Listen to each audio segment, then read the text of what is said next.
नमस्कार दर्शक, आप देख रहे हैं जयगांव मिरर्स। प्रस्तुत है आज की मुख्य समाचार रैपिड हेडलाइंस न्यूज। भीषण चक्रवाती तूफान में तब्दील हुआ रेमल रात में बंगाल के तटों से टकराएगा। 21 घंटे के लिए बंद रहेगा कोलकाता एयरपोर्ट, अलर्ट जारी।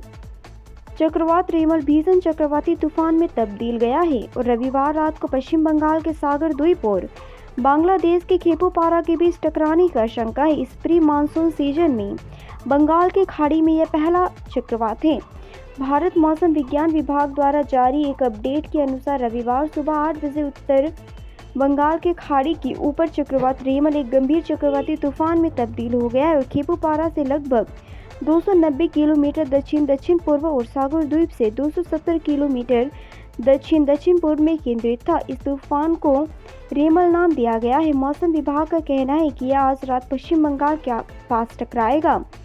उसी वक्त इसकी रफ्तार 120 से 135 किलोमीटर प्रति घंटे की होगी। इसका असर पश्चिम बंगाल से लेकर बिहार तक दिखाई दे सकता है। कोलकाता में इसके असर को देखते हुए एयर रूट पर आज दोपहर बाद के 21 घंटे के लिए फ्लाइट्स की उड़ान पर भी रोक लगा दी जाएगी।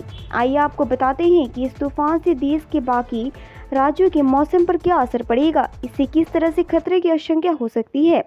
भारतीय तटरक्षक बल ने चक्रवाती तूफान से निपटने के लिए तैयारी शुरू कर दी है। समुद्र में जान माल से संभावित नुकसान को कम करने के लिए 9 आपदा रहित राहत टीमों को लगाया गया है। एनडीआरएफ ने 12 टीमों को तैनात किया है और 5 अतिरिक्त टीमों को स्टैंड बाई पर रखा गया है। जहाजों और विमान के साथ सेना, नौसेना की बचाव व राहत टीमें भी रखी गई है। मौसम विभाग के अनुसार 26 और 27 मई को पश्चिम बंगाल और उत्तरी ओडिशा के तटीय जिलों में इस चक्रवाती तूफान की वजह से काफ़ी अधिक बारिश होगी।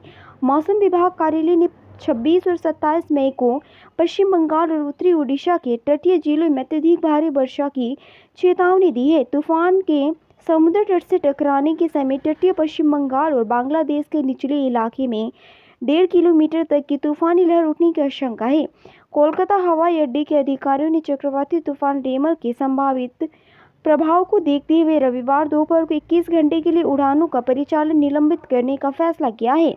एक अधिकारी ने यह जानकारी दी कि नेताजी सुभाष चंद्र बोस अंतर्राष्ट्रीय हवाई अड्डे के हितधारकों को शनिवार को हुई एक बैठक के बाद एक एहतियाती कदम उठाया गया है।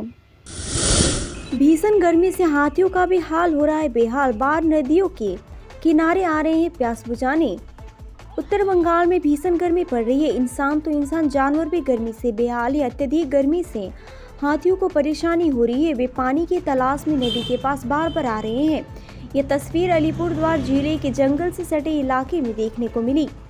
कभी जयंती तो कभी तोरसा नदी के किनारे हाथी देखे जा रहे हैं। इतनी भीषण गर्मी में हर कोई बेहाल है। सुबह में सूरज की तपिश की किरणें दोपहर तक सड़कों पर नजर आती है। रात में भी गर्मी कम नहीं होने का नाम नहीं ले रही है। इंसानों के साथ साथ जंगली जानवर भी खतरे में ही। इसी बीच नदियों और जलाशयों का पानी सूख रहा है। नदियों में जो थोड़ी पानी बची है उससे हाथियों को अपनी प्यास बुझानी पड़ रही है। प्यास बुझाने के साथ ही वे अपने शरीर को भिगोते हुए भी देखे जा सकते हैं। इस भीषण गर्मी से राहत पाने के लिए हाथियों का झुंड नहाकर गर्मी में राहत पाने की कोशिश कर रहा है।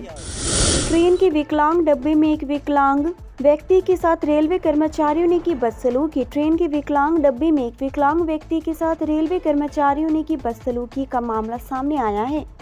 पीड़ित व्यक्ति ने बताया, टिकट खरीदने के बाद भी मुझे विकलांग कक्ष में सीट नहीं मिली।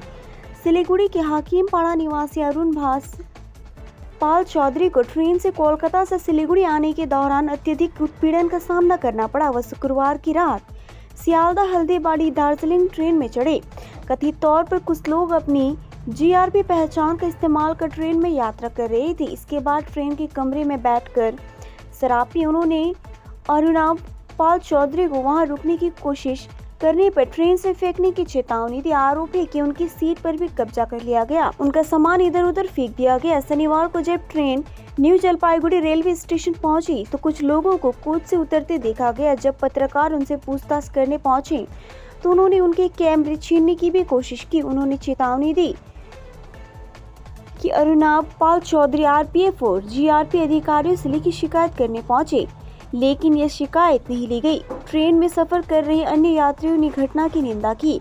यात्रियों की सुरक्षा को लेकर सवाल खड़े हो गए। भीषण गर्मी में पुलिस का दिखा मानवीय चेहरा। टोटो चालकों व आम लोगों को दिया जा रहा कोल्ड ड्रिंक, ग्लूकोज और ORS। उत्तर दिनाजपुर जिले के इस्लामपुर में भीषण गर्मी में पुलिस का मानवीय चेहरा सामने आया है।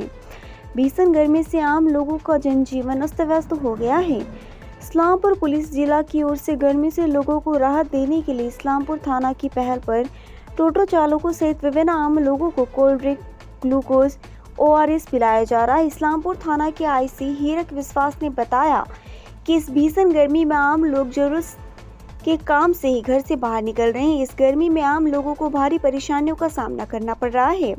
इसीलिए इस्लामपुर पुलिस जिला आम लोगों के लिए टोटो चालकों तक को ये ग्लूकोज और पेय पदार्थ दे रही है। उन्होंने यह भी कहा कि ट्रैफिक पुलिस भी उनके ट्रैफिक पॉइंट पर गई और उन्हें यह ORS ग्लूकोज खिलाया। पल पल की खबरों के लिए देखते रहिए जयगांव मिरर्स, सच्चाई का आईना।